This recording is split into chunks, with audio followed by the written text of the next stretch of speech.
All right, class, welcome back. This lesson 10.6 trigonometric ratios is your lesson for Monday, May 11th.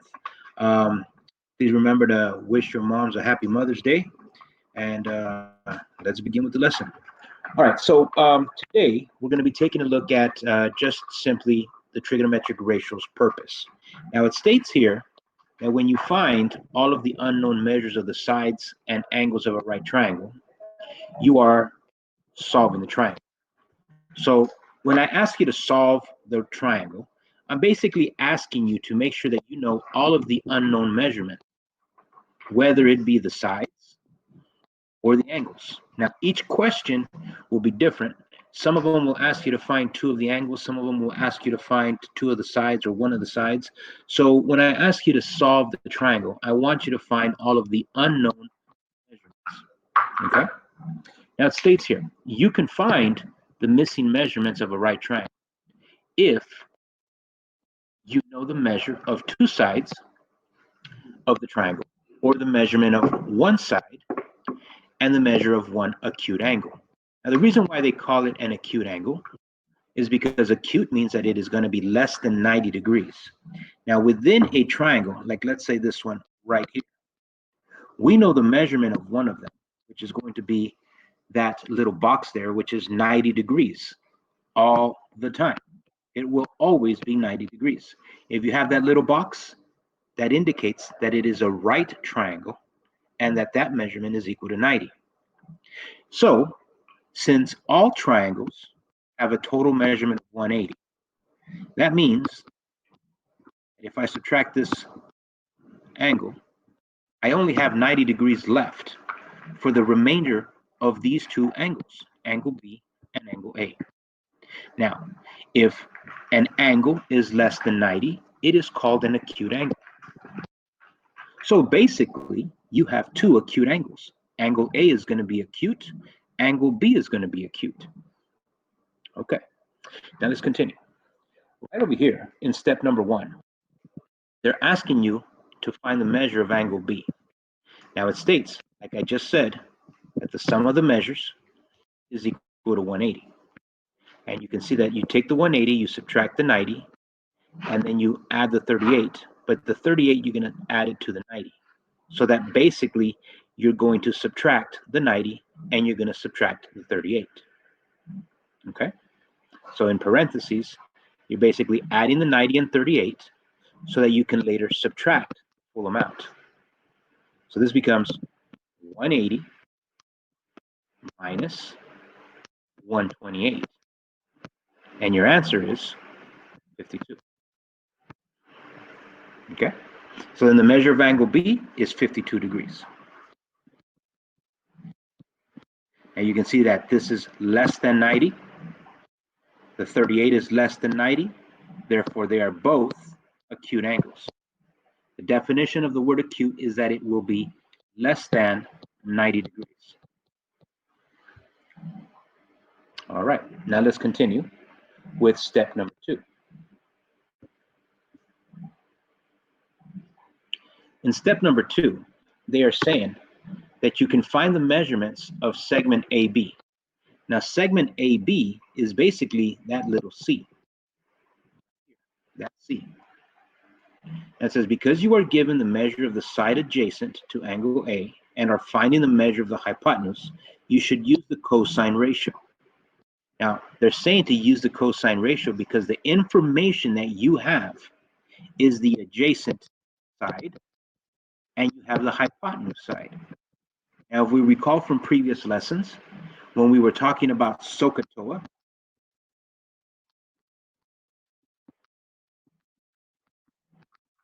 the adjacent and the hypotenuse were related to the cosine.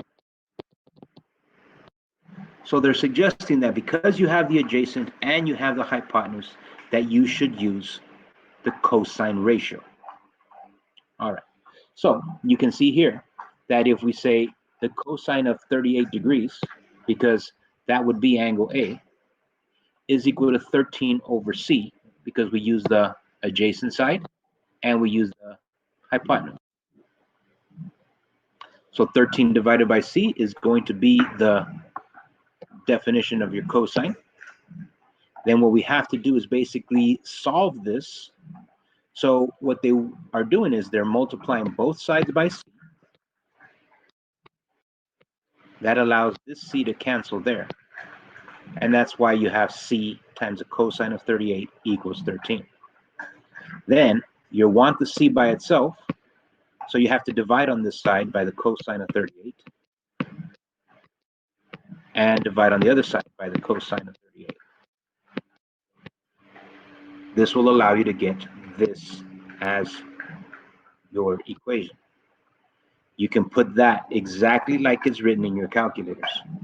Go 13 divided by cosine 38 degrees, close your parentheses, press enter, and this is what you will get, 16.5. Now it's an approximation, so you're going to have to round it off, and that means that the measure of segment AB is equal to approximately, or about, 16.5. Okay? Step number 3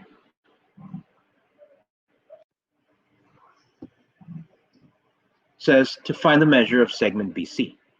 Now, just for a reference, I'm going to redraw your triangle down here so that we can see it as I'm explaining it.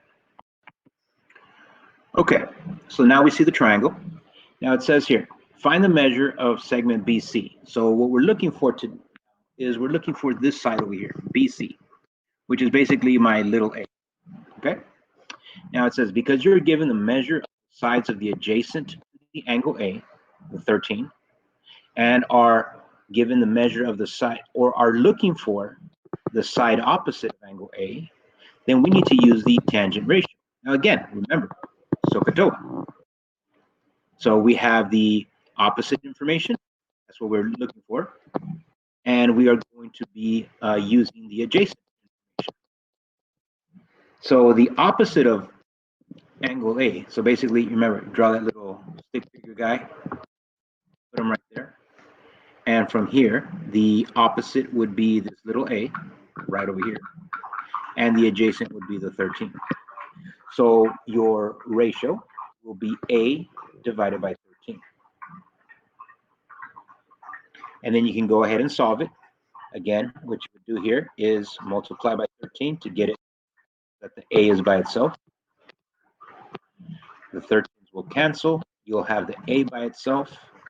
Then you put this in your calculator just like it's written. First the 13, then you hit the tangent button, then you type in the 38, and then you press enter.